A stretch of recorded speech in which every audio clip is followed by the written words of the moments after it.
যখন মিষ্টি খেতে মন করবে বাড়িতে থাকা কিছু উপকরণ দিয়ে এই মিষ্টিটা বানিয়ে নিতে পারবেন। নমস্কার বন্ধুরা, আমি আলপনা সিম্পলের টেস্টিতে আপনাদের সবাইকে স্বাগত। আমার চ্যানেলে নতুন বন্ধু হলে আমার চ্যানেলটিকে সাবস্ক্রাইব করে পাশে থাকার অনুরোধ রইল। অলরেডি যে বন্ধুরা আমার পাশে আছেন তাদেরকে জানাই অসংখ্য ধন্যবাদ। আজকের এই সহজ মিষ্টি বানাবার জন্য 5 পিস পাউরুটি নিয়ে নিয়েছি। পাউরুটিগুলো এখন কেটে নেব। ধারগুলো এইভাবে সাইডে প্রথমে কেটে বাদ দিতে হবে। একদিনের বাসি পাউরুটি দিয়ে করছি, তবে আপনারা চাইলে তাজা পাউরুটি দিয়ে করতে পারেন, আর একদিনের বাসি পাউরুটি দিয়েও করতে পারবেন, কোনো অসুবিধা হবে না যদি আপনারা ফ্রিজে রেখে পাউরুটিটা ব্যবহার করেন। এইভাবে আমি মাঝখান দিয়ে কেটে নিলাম, ধারগুলো বাদ দিয়ে মাঝখানে এইভাবে 4 পিস করে নিলাম। আপনারা চাইলে লম্বা লম্বা করেও রেখে দিতে পারেন। এইভাবে আমি সব পাউরুটিগুলো কেটে নেব।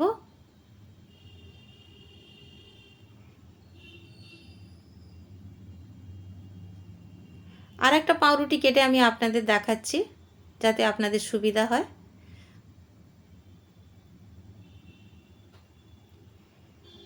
সব পাউরুটিগুলো আমি কেটে নিয়েছি দেখুন। আর পাউরুটির যে ধারগুলো আছে ওগুলো আমি ব্রেড ক্রাম্ব বানিয়ে নেব পরে। গ্যাসের চুলায় একটা বসিয়ে দিয়েছি সসপ্যানের মধ্যে দিয়ে দেব 1/2 কাপ চিনি আর 1 কাপ জল। দিয়ে দেব এলাচ গুঁড়ো 1 চিমটি। অল্প পরিমাণে মিষ্টি বানাবো, সেজন্য সেই অনুযায়ী কিন্তু এলাচের গুঁড়োটা দিতে হবে। এলাচের গুঁড়ো দিলে খুব সুন্দর একটা ফ্লেভার হবে। চিনিটাকে এইভাবে গলিয়ে নিয়ে ফুটিয়ে নেব। বেশি একটা দুতার করার দরকার নেই, শুধু চিনিটা গলে গেলে ফুটে গেলে ভালো করে নামিয়ে রেখে দেব। চুলাতে এখন একটা ফ্রাইং প্যান বসিয়ে দিয়েছি, আর ফ্রাইং প্যানের মধ্যে রিফাইন্ড তেল 2 টেবিল চামচ দিয়ে দেব। সঙ্গে যোগ করে দেব 1 চায়ের চামচ ঘি। ঘি দিলে মিষ্টিটা খুব সুন্দর খেতে লাগবে, খুব সুস্বাদু লাগবে। আর ঘি পুরোটা দিয়েও আপনারা করতে পারেন বা ঘি ছাড়াও করতে পারেন, যেমনটা আপনাদের সুবিধা লাগবে। এখন পাউরুটিগুলো তেলটা গরম হয়ে যাওয়ার পরে একটা একটা করে দিতে শুরু করে দেব। লো টু মিডিয়াম আঁচে পাউরুটিগুলো ভেজে নিতে হবে, তা নইলে কিন্তু পুড়ে উঠতে পারে।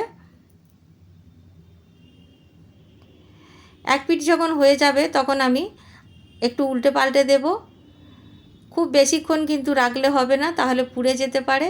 তাই উল্টে পাল্টে ভেজে লাল করে নিতে হবে বা ব্রাউন করে নিতে হবে। সাবধানে একটু উল্টাতে হবে, পাউরুটিগুলো যেন ভেঙে না যায়।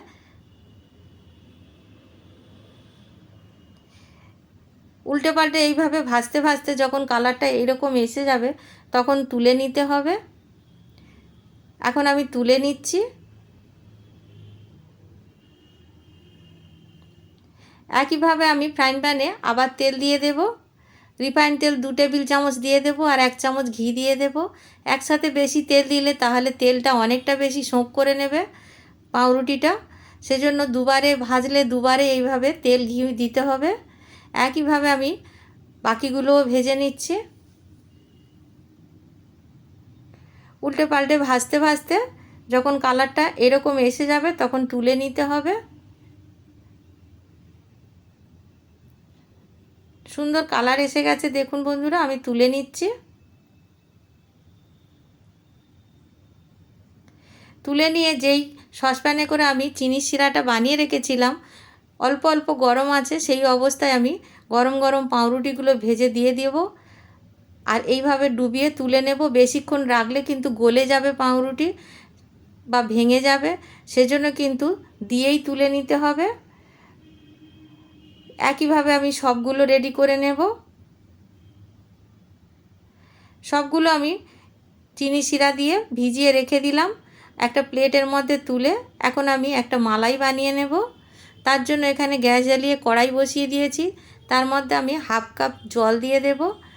গ্যাসের ফ্লেম একেবারে লোতে রেখে 3 টেবিল চামচ গুঁড়ো দুধ দিয়ে দেব। আপনারা ক্ষীর বানিয়ে নিতে পারেন লিকুইড দুধ দিয়ে, গুঁড়ো দুধ যদি না থাকে, তবে গুঁড়ো দুধটা দিয়ে বানালে খুব তাড়াতাড়ি হবে আর অনেক বেশি টেস্টি হবে। লো ফ্লেমে এইভাবে নাড়াচাড়া করে নেব। দিয়ে দেব 1 চা চামচ চিনি। চিনিটা আপনারা আপনাদের পছন্দ মতো দেবেন। গুঁড়ো দুধ কিন্তু মিষ্টি থাকে, সেই জন্য চিনি অল্প করে দিলাম। এখানে এলাচ পাউডার দিয়ে দিলাম বা এলাচ গুঁড়ো, এখানে 1 চিমটি মতো দিয়ে দিলাম। নাড়াচাড়া করতে করতে যখন এইরকম ঘন হয়ে যাবে নামিয়ে নিতে হবে। মালাই আমাদের রেডি হয়ে গেছে, এখন নামিয়ে নেব। আর একটা বাটির মধ্যে আমি নামিয়ে রেখে দেব।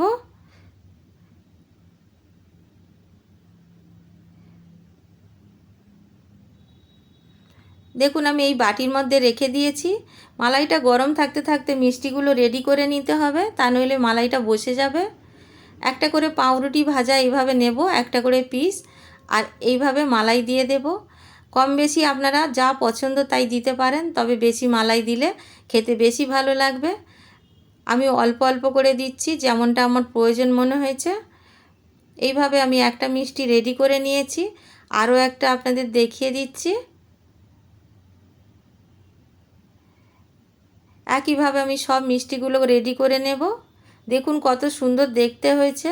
বন্ধুরা, ভিডিওটি যদি ভালো লাগে একটা লাইক দিয়ে দেবেন। আমার চ্যানেলে নতুন বন্ধু হলে প্লিজ একটা সাবস্ক্রাইব করে দেবেন। এখন আমি একটি পাত্রে এইভাবে একটু সাজিয়ে দেব। যেমন ইচ্ছা সাজিয়ে দিতে পারেন। মিষ্টিগুলো খেতে খুবই সুস্বাদু হয় আর খুব সহজভাবে কিন্তু বানিয়ে নেওয়া যায়। একটা আমি মিষ্টি ভেঙে দেখাচ্ছি ভিতরটা কতটা সুন্দর দেখতে হয়েছে। এইরকম দেখতে হবে আর একেবারে নরম হবে। বাড়িতে বানাবেন, কেমন লাগলো কমেন্ট করে জানাবেন। রেসিপি যদি ভালো লাগে একটা লাইক দিয়ে দেবেন। নতুন বন্ধু হলে সাবস্ক্রাইব করতে ভুলবেন না যেন। আজকের এই পর্যন্ত, দেখা হবে পরের ভিডিও নতুন কোনো রেসিপির সঙ্গে। সুস্থ থাকবেন, ধন্যবাদ, নমস্কার।